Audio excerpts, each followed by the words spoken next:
en Madrid, que es una unidad especial LOLA, que es una unidad especial del grupo Lowe para trabajar en campañas globales, solo en campañas globales, donde ella ejerce el papel de directora creativa global. Encantado de tenerlo. Gracias. Gracias por tenerme aquí. Yo me voy a pedir que me perdonen, pero para charlar mi español está bien, aunque haya gente que diga que yo hablo un buen argentino y no un buen español, pero para hacer una presentación no me siento confortable, entonces voy a hacerlo en inglés. Espero que esté bien para todos. Si no, también me va a tomar mucho más tiempo, me va a costar mucho más y menos spontaneous. So thank you for having me here. There is a last update on that. I came to Madrid to work at LOLA, which is a new group developed within Lowe. Lowe is a global agency owned by Interpublic, and I'm leaving the agency and going to another place. Can't yet talk about it. So I have only a couple more months in Spain. Not sure I'm gonna like the weather where I'm going much better than I like the weather here, being a Brazilian and all. So thank you very much for having me here. Thank you, Marceli. Marceli invited me, and so yes, thank you. I hope I did change a little bit the theme because it was. You know, I went to business school. I didn't go to advertising school. I guess the easy way to define what I do is I'm a writer, although I don't think I fit a box of writer, art director, whatever. Those, things are disappearing. And, numbers and data and information that supports why you should, when you're a company and you're a client and you're an advertiser, invest on the internet. Or when you're an agency, why you should be careful and worry about the internet. Or if you're a publisher, I saw that there are some content companies here, if you should invest on the internet. All this information is online. And you can do the research, and you can take your time, read the data, digest the numbers, make some calls, do some further digging. I will show some cases, but I don't think that's what's going to enrich the experience today, so I kind of changed it a little bit. So before I start, one thing I appreciated about business school and why I think business school was a cool career, a cool thing to do, was that of all sciences, I think it's the one that admits it's very empiric. There's no set on stone truth to what we do. We learn every day because it depends on the context. It depends on what's going on outside our wall. Yeah, my factory has, 3 production lines, or I'm doing these creams, or I'm doing this kind of medication, and then something happens, something comes along, whether it's a natural disaster or whether it's a competition disaster, it changes everything that you were doing. So your technique evolves. So that's the other thing about data and numbers and the cases, because we're always looking to the past. And this is a world, the technology, where technology influences media and communication. We're looking to the past. It has to be really short term. You can't keep looking at the past. It's one thing to study, a disease. It's one thing to study how you're going to build the best shoe because you already know how the foot works and this and that. Or how you're going to make a more incredible building, unless you're Gaudi, of course. Then, I don't think you have any normal way of approaching anything. You had. But it's one thing when you're doing these very exact sciences, and it's another thing when we're doing business. Business will change, and when technology impacted business, it started to change pretty much every day. Technology, innovation, it's all commoditized. So what we know today is not true tomorrow. So we have to be very careful where we look for the information. And I saw this. There's a great thing online. There's a conference that happens every year, the TED conference. If you don't know about it, do dig it because it's amazing, TED. TED.com. And they invite really incredible, interesting people and ask them to talk about something they haven't talked about before. Something they haven't done in public before. They haven't talked in public before. And they have the most different people, and I found 2 speeches there. They have, I don't know, over 300 videos in the website, and they encourage people to download it and use it, and as long as you give them credit, of course. And I saw this, and it was really inspiring, so I wanted to, how do I click on this thing? I need the mouse. I wanted to share that before we start. And if I were using my computer, this wouldn't happen, just for the record.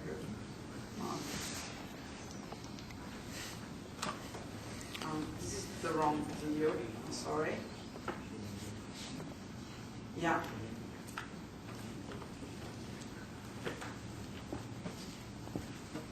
We've been told to go out on a limb and say something surprising. So I'll try and do that, but I want to start with 2 things that everyone already knows.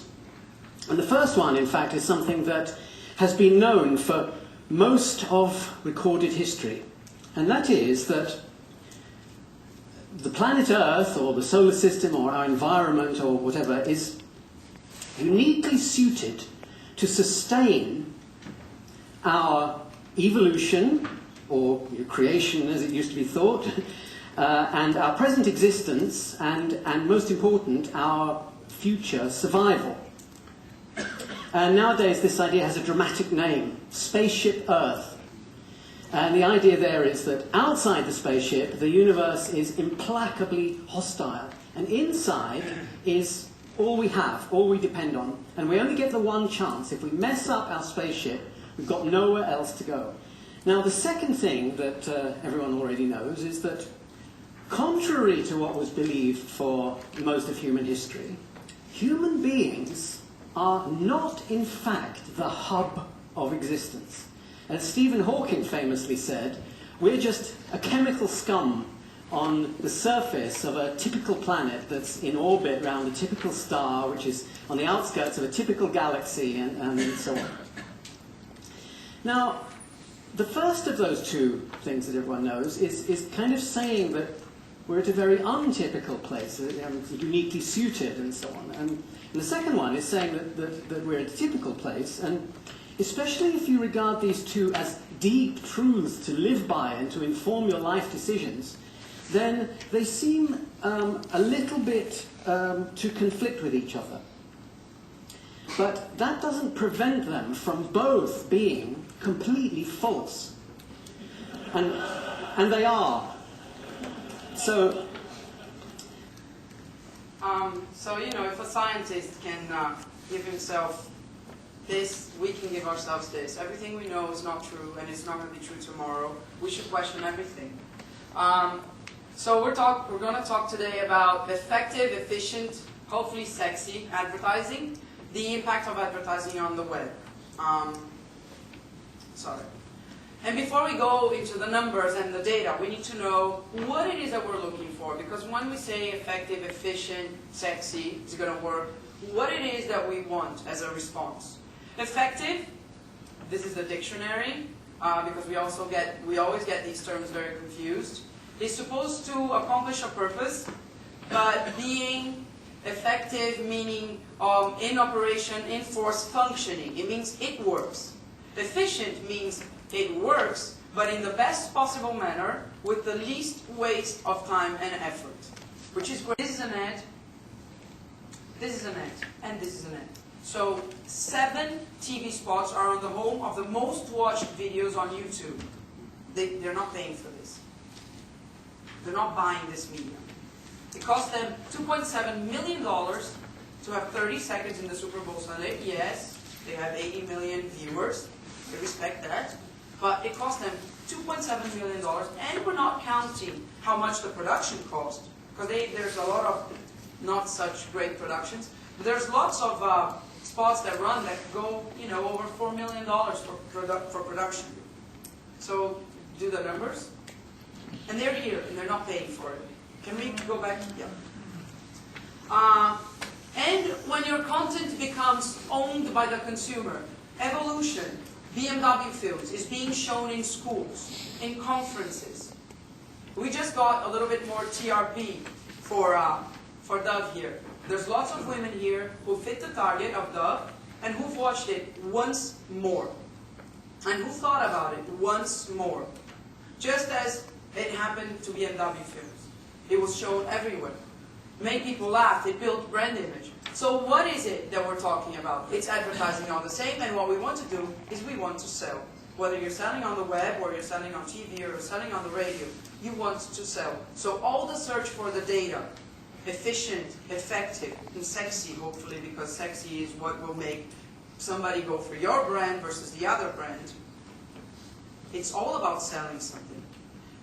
What we need to bear in mind is, if you want to sell something today, it's trust and time. It's connected life, and technology should mean good news. Not what we went through here just before I was trying to start and the computer didn't work. I think this is the last barrier. This thing, and cables, and incompatibility between systems is the last barrier. The simpler it gets, that's why iPod is a success, that's why the iPod Touch is a success, that's why Google is a success, because the simpler it gets, the easiest it will be, and the barriers are going away, because technology should mean good news. And this is another TED Talk. The guy who created Lost, one of the guys. So we did the show, for those of you who haven't seen it or don't know it, I'm going to show you this one little clip from the pilot, just to show you some stuff.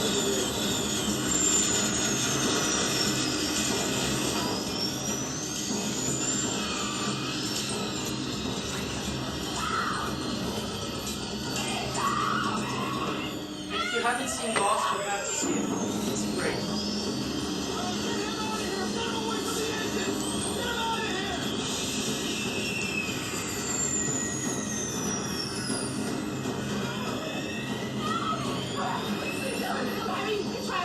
How many months pregnant are you? I'm doing 8 months. How far are they coming? I don't know. I think this happened.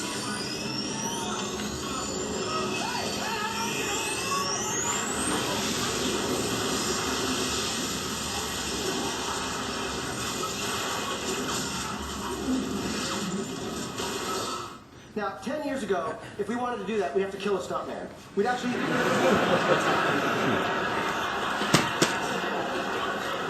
It would be harder. It would take two, would be a bitch. So, the amazing thing was we were able to do this thing, and part of that was the amazing availability of technology, knowing we could do anything. I mean, we could never have done that. We might have been able to write it, we wouldn't have been able to depict it like we did. And so part of the amazing thing for me is, in the creative process, technology is like mind-blowingly inspiring to me. I realized that blank page is a magic box. It needs to be, filled with something fantastic. I used to have the Ordinary People script that I could flip through it. The romance of the script was amazing to me. When it would inspire me, I wanted to try and fill pages with the same kind of spirit and thought and emotion that script did. So that is, I love Apple computers. I'm obsessed. So the Apple computer, like the PowerBook, this computer, like it challenges me. It basically says, what are you going to write worthy of me? Like I feel this. I'm compelled. And I often am like, dude, today I'm out. I got nothing. So it's a funny joke, what are you going to write worthy of me? But that's how the kids out there feel.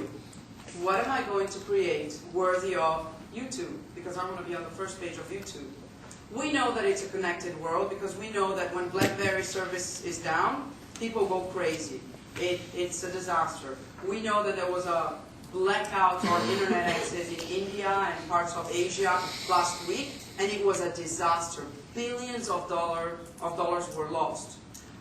We know that when this kid went nuts and shot loads of people in Virginia, everybody in the world knew as it was happening because they were blogging from the classrooms. They were sending texts with their cell phones, and they were covering it. And the next day, this guy had a page on Wikipedia. He became history. Very sad way. We know that it's true because when Daniela Ciccarelli had sex in the beach with her boyfriend, in the water, thankfully, I don't know, I would assume you saw it here because she was former Mrs. Ronaldo. But if you didn't see that, you should know that her video, it was posted to YouTube, and she and her boyfriend in Brazil motioned to a judge to cancel the access of Brazilians to YouTube while the video was not removed. And for over a day, Brazilians could not access YouTube, which is censorship. And of course, every time they pulled the video out, a new video would appear because people were already copying it. We know that it's a connected world because we all know everything about Jérôme, I forgot his last name, on Société Générale, and we all have our theories because we're reading from all the fonts. We're reading from the newspapers, we're reading from the blogs. We know so many more opinions than we would know 10 years ago, than we would know 6 years ago. So it is a connected world, and not that we need to be told that. We all know the stats, 2 billion cell phones, more than 1 billion users of the web worldwide. We're talking about technologies that are making it simpler and simpler. So what we're living is truly an identity crisis. What is advertising today? Where is it coming from? That's the question. So that's how you're going to understand what was the investment so you can see the return. When you're doing PR, you're not considering it advertising. But launching a video on YouTube and unpaid media, talking to press, should be PR, not ad agency. So there was a return, there was an investment. Is it in the same line? You should rethink how you write your marketing plans. Because it's all mixed together. Who is doing advertising? PR agencies, web agencies? Does it make a point to call them whatever, any agency, specialist agency? They're communications companies. What was advertising? One message, mass media, you say the same thing to everybody. What is advertising today? A message that is tailored to different people. So whether you're going to open public restrooms in Times Square in New York, because there are no public restrooms in New York, the closest thing to a public restroom is Starbucks, because you don't want to use McDonald's, it's disgusting. Starbucks is slightly better. So when you take an empty space and you create public restrooms sponsored by toilet paper.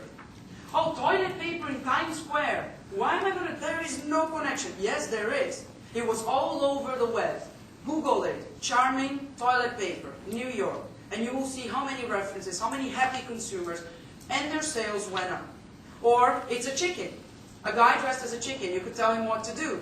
Because you're Burger King. And then you have to tell people that now I have chicken sandwiches. What is advertising? What was that? Or, I'm not going to explain everything because we're running out of time. Starbucks, when they launch a store in some of the cities of the US, what they do is they appeal to the good hearts of the citizens. So, this is a fake cup. The person goes into the car, drives off. Somebody comes yelling, hey, you forgot your coffee, because they're a good person.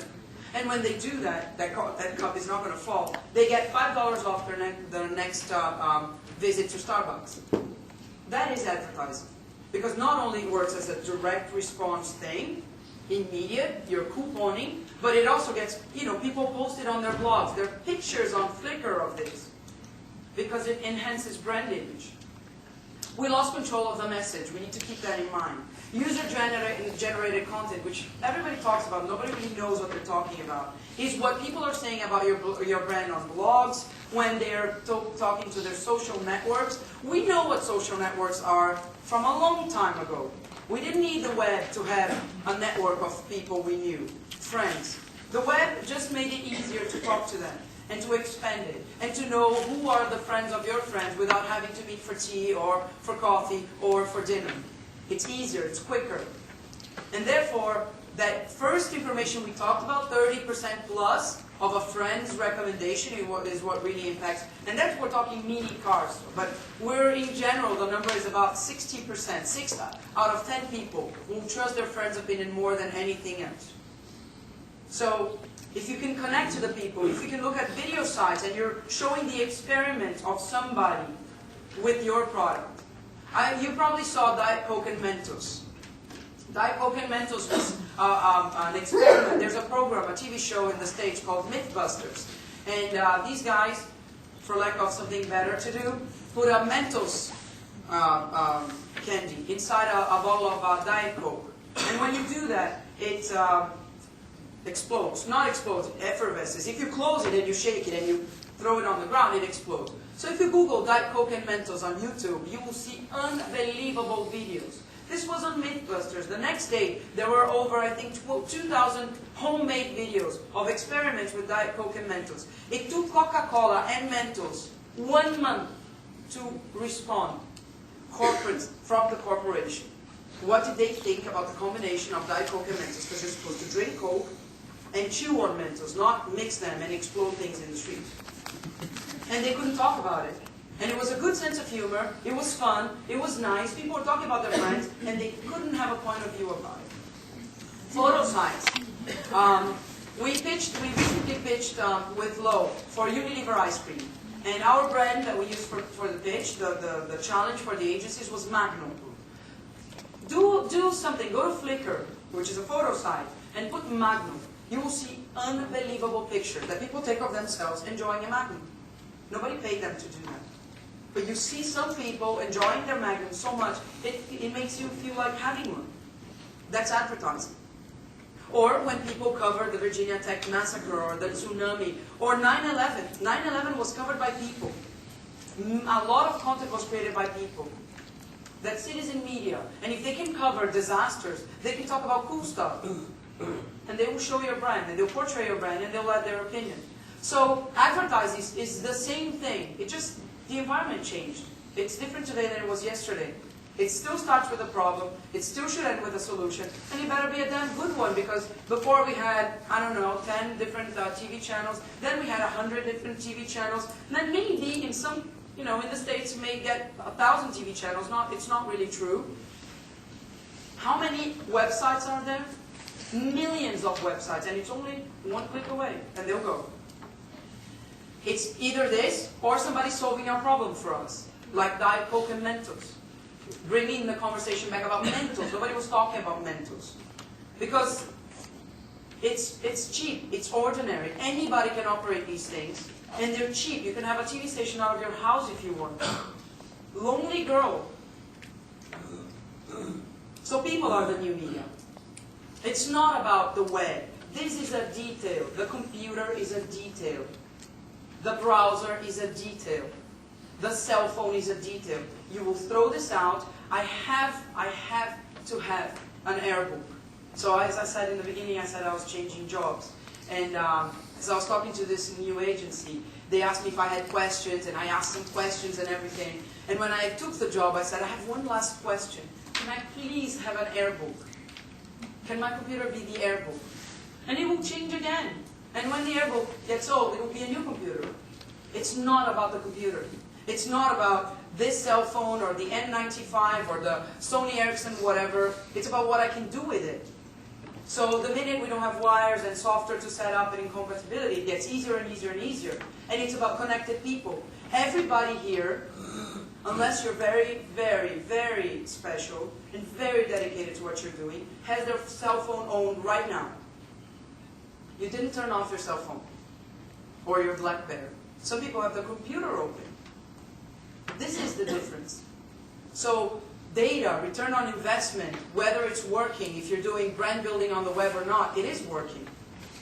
It's just that everything changed. And that's why we shouldn't think whether the universe is big in itself or is smaller than everything else. Because both are not true. What we should think about is, there is a new way of buying media. Because media will be bought either by buying space or because you are buying word of mouth. Because you're buying it with content. They didn't buy the impressions they got on YouTube for evolution. They just got them. They bought the content. They created content. Loctite didn't buy space. We created a website and it happened. It could have been a disaster. But TV, huge investment, more than $30 million. They created original content. It was the innovation of the innovations. Budweiser making a statement about how much they believe in the internet. Flaw. Doesn't work. It's a disaster. So you won't get it right always. It's not, I have to do, now everybody's doing short films for the internet. So get me a short film. No. The beauty is in the product. What is it that you're selling? What is it that you want? What is it that you want? Once you are very clear on what you want, you understand how people are going to get you what you want. Maybe you want to IPO your company. Maybe that's what you want to do. So you just need to be famous. You need Wall Street people to know what you are. And so you need to make those people talk about you. It's the age of internet, people, and I was going to show this video, but we are totally out of time. So the last recommendation, Google Internet People. It's a brilliant little animation movie with all the characters that got famous because of the internet. From that Star Wars boy that was playing with the sword like you were Anakin Skywalker, and this video became really famous. From that fatty boy that was singing in front of his computer, and he himself published it, of Lonely Girl. You will see lots of those characters, and it's hilarious. And it shows you a little bit of the history of it. So, what we need to bear in mind is, in all the data, the information, the proof you need to justify to somebody else, whether it's your stockholders, or it's your boss, or it's to push your agency to do it, or if you're an agency to push your client to do it, or if you're a publisher to convince everybody that they need to think that, yeah, there won't be much paper around in the next 20 years, so we might as well start to think about how we, move to something else, is that people learn to interact. And I'm not talking about interact with, oh, hi, I do something and you laugh at it. No. I'm talking about interact with content and technology. So you need to empower them. They learn to search for what they want. We think in a different way today. We Google things. We think in a different way. We connect things that we didn't connect as fast before. So you need to demonstrate. You need to give it to them. You need to be available to them. Try to control at least a little bit the message, so that at least they hear from you first. They want to be engaged. Allow them to be engaged. It is a new world. Nobody did it before. I can give you tons of data of things that worked a year ago. I cannot prove to you it will work today. There will always be a new formula. So it takes a lot of guts. More than money, time, and everything, it takes a lot of guts to really succeed in this new world. There are new formats every day. It is complicated to measure. There are many scientific ways to measure, but it is complicated to measure. So the best way to decide how you're going to do it is take a look around you. You're selling toothpaste, how do you buy a toothpaste? You're selling cars, how do you buy a car? Take a look around you. Empiric, which is the beauty of business. We don't set ourselves in boxes. We learn from our mistakes, then we get better and better and better. Thank you. Sorry to rush.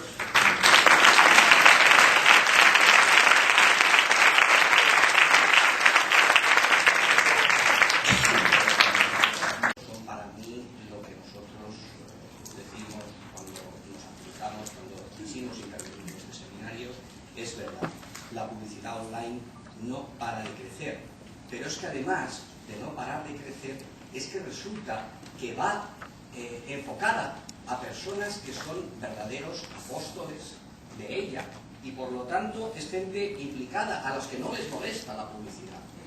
Hoy he oído aquí frases interesantísimas al respecto, ¿no? Y una de ellas era que cada vez más la persona se convierte en un ente multiplicador de la comunicación. Por lo tanto, estamos multiplicando nuestro mensaje de comunicación cuando lo hacemos llegar a través de una red virtual querida. Si tenemos claro por qué, a quién, la identidad y la personalidad de nuestra marca, podemos pasar al paso interesantísimo de crear una comunidad virtual, una red social. Y cuanto más emocional sea nuestra marca, más posibilidades tiene de éxito.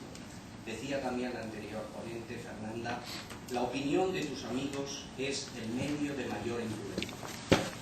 Desde luego el anunciante en este aspecto debe de tener mucho cuidado en que su aportación al consumidor supere mucho su interés en destacar el valor de su marca. Debemos dar al consumidor un interés mucho mayor que el que se tiene por destacar el valor de la marca, aunque esto sea difícil. Es más creíble, por lo tanto, muchas veces en la figura de la comunidad virtual, la del amateur, pero al mismo tiempo se debe profesionalizar por nuestra parte este amateurismo y nunca fallar a nuestro consumidor, nunca fallar a la verdad, porque si fallamos en una red virtual de nuestro mensaje estamos perdidos. Las áreas de colaboración entre una marca que indudablemente debe conocer su producto, su servicio, sus consumidores y estos mismos se hace infinita. La multiplicación es infinita, como les decía antes. Al dar, por ejemplo, consejos sobre el deporte y su forma de practicar, nos metemos en un mundo del ocio. Al meternos en un mundo de ocio somos consejeros. Al meternos en el mundo de del consejo ya nos terminan preguntando por cómo cuidar a sus padres enfermos o cómo tratar a un hijo adolescente. Entramos en un mundo tremendamente delicado, pero al mismo tiempo tremendamente inquieto, un mundo fantástico. Una comunidad interactiva que trabaje pues con espíritu ONG consigue a través de la comunicación y escucha una auténtica fidelización, la misma que un amigo tiene de otro. El caso Nike Plus es para mí un placer presentarlo. Nos lo va a presentar, nos lo va a comunicar Carlos Omedes. Carlos nace en Barcelona hace 42 años, está casado, tiene 3 hijos, sí, ¿verdad? Parece de 20, pero no, tiene 42 años y ahora les explico el secreto de esta juventud. Él es licenciado en Administración de Empresas por la Louisiana State University y diplomado en Dirección de Marketing por ESADE, pero ha hecho varios cursos aquí en IESE. Su experiencia profesional incluye su paso por, primero, una agencia de publicidad japonesa, Dentsu, 2 años. La Asociación de Club de Baloncesto, la ACB, además en momentos difíciles, 3 años en distintas funciones de marketing y ventas. Y desde 1994 Nike conoce distintas posiciones: retail, producto, dirección de marketing, dirección comercial.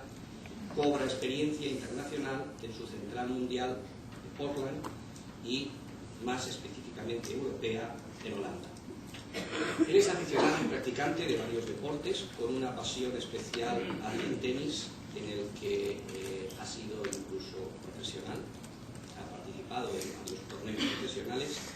Y Carlos nos va a hablar de todo lo que ellos han efectuado dentro de los conceptos que yo he intentado, pues, posiblemente de forma muy torpe, presentarles.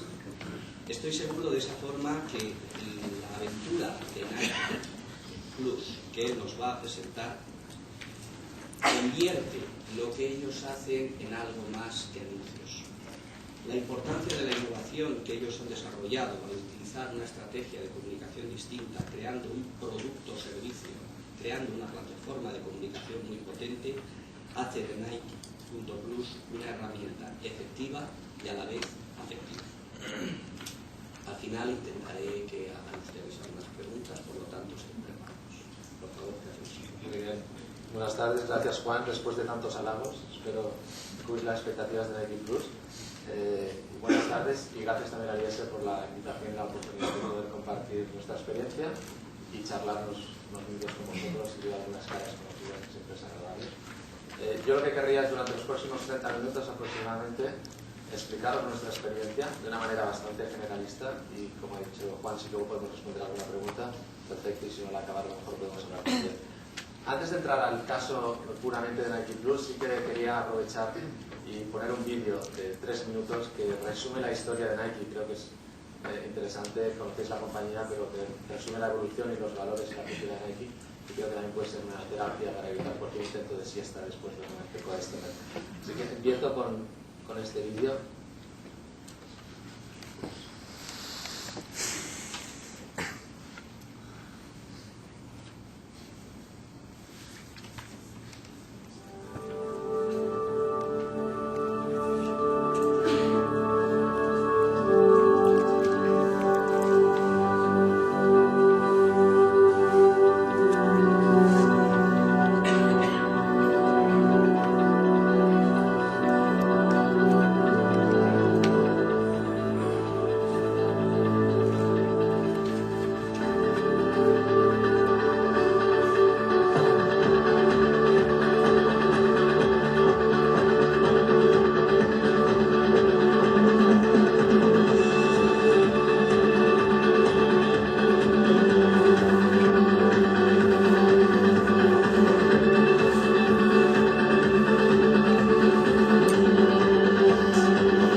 absolutely no way that it's possible.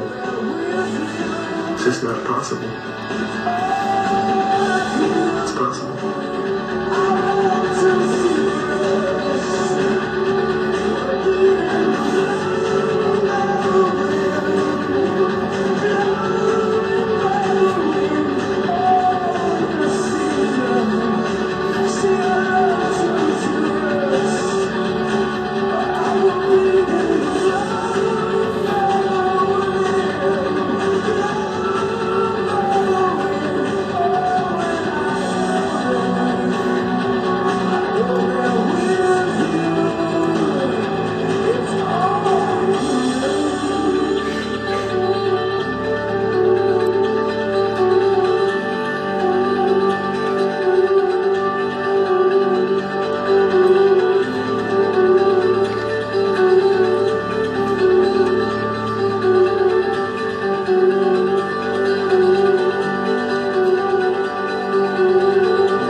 Emocional y aspiracional muy fuerte con el consumidor. Lo que nos hemos encontrado estos últimos años es que en un entorno muy complejo, con muchas posibilidades de distintas herramientas de comunicación, hemos pasado de una estrategia más del Big Bomb que llamamos a buscar otra serie de elementos que alrededor de un mensaje comuniquen la estrategia y se integren. Y ahí es donde el tema digital para nosotros es especialmente importante. Y tenemos varias experiencias, creo que exitosas, como son NikeFootball.com, NikeWorld.com, Nike Running, Nike ID, que puedes personalizar tus zapatillas. Pero creo que para el objetivo de hoy, el más relevante y el caso creo que más interesante puede ser lo que estamos haciendo con Nike Plus. Así que, sin más, voy a entrar en explicaros en qué consiste y qué aplicaciones tiene. No sé cuánta gente de la sala conoce sí que os pediría quién lo conoce, para hacerme una idea. Y bueno, creo que hay bastante gente que no lo conoce, con lo cual empezaré un poquito desde el principio. Muy rápido, deciros que se presentó el concepto en septiembre de 2006 conjuntamente con Apple, y creo que fue un concepto muy innovador, algo absolutamente innovador en la industria del deporte, y se empezó a través del running. Pues el running es nuestra esencia y nuestra razón de ser en la compañía.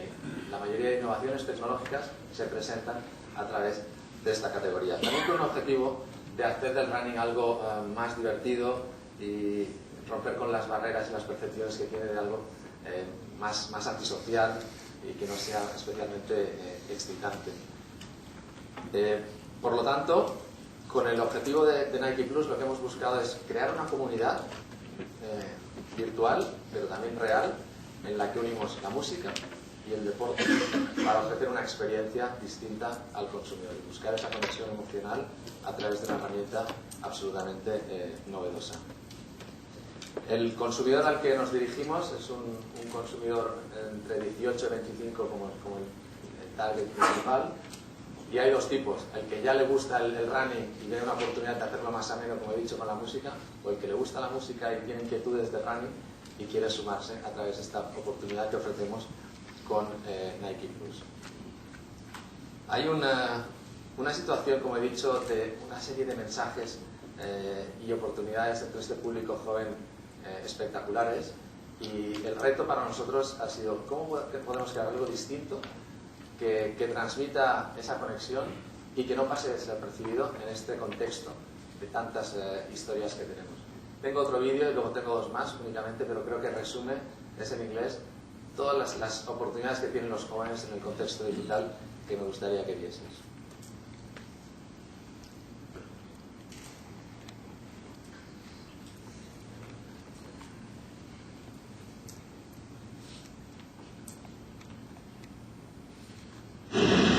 Hello, bonjour, hola, and welcome. Over here a bit more. There we go. That's my house, just there. And if we Google Earth it all the way over here, then we can drop in on my mate Kyle.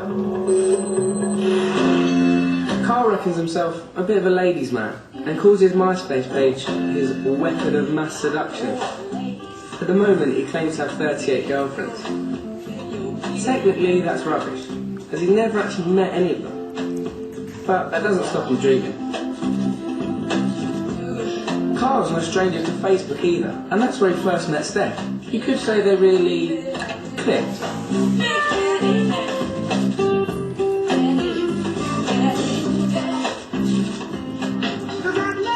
And Facebook is where they both discovered their shared love for Niles Barkley.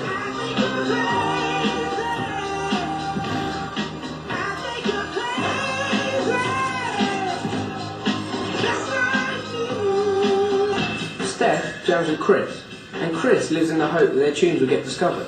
That way, they can both retire to Rio with their riches. Well, if the Arctic Monkeys can do it.